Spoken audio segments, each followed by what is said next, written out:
Davante Adams, you mentioned Derek Carr making some jabs.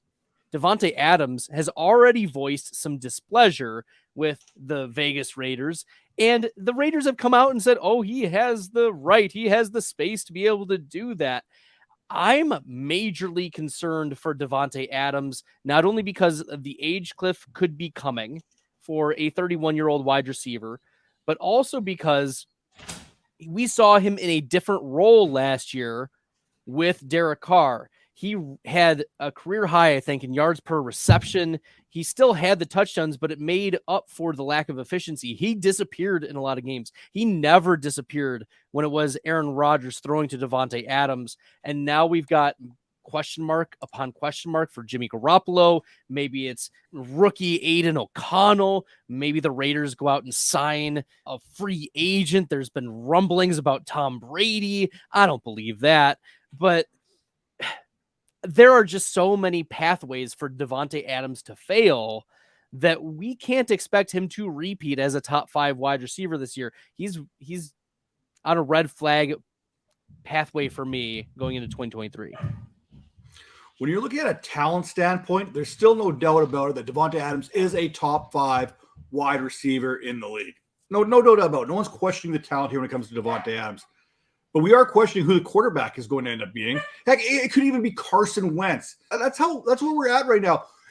They can go out there. I have seen this come across my Twitter feed, and I literally curled up in the fetal position. If you don't know, I'm a Raiders fan, so I have suffered for so long now. I'm so sorry. I know. I've basically become numb to it. When you have when you're out there in the park, and like my house in particular, I think I've got 8 kids here plus 5 kids that are already moved out. Like I have a whole whack load of kids. So when I'm at the park, I hear "Daddy, Daddy, Daddy." I tune that out. That's basically what I do now as a Raiders fan. It's been happening for so long. So when the news of Jimmy Garoppolo's contract situation came out and the physical and the wording of the new contract, it really didn't surprise me. It really didn't. We've done this as Raiders fans. Now, Adams, he's like DeAndre Hopkins. He's basically quarterback proof, except we haven't seen him really. Jared Stidham, he got him going, right? Jared Stidham had a couple of games there. So we know that Adams can be quarterback proof. But remaining in the top 3, as far as fantasy receivers are concerned, that's likely a reach, especially without a quarterback. Now, we did see a guy named Garrett Wilson with the Jets go for 1,100 yards receiving last season with Zach Wilson, Joe Flacco, and Mike White. So there is a possibility, but I am not staking my reputation on that heading into 2023 and beyond. You mean Super Bowl champion Joe Flacco? That is true. Yeah, we have to put that respect on his name there. Yeah, so we both see it in that way that we're concerned about Davante Adams and his overperformance last year.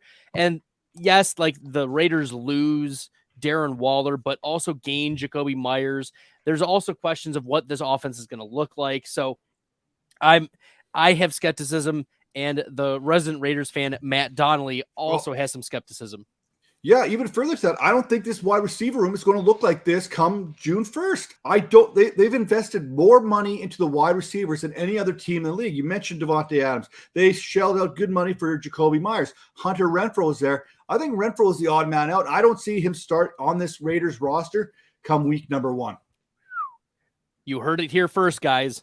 Matt Donnelly shooting his shot May 29th. Hunter Renfrow not going to be a Raider starting week 1.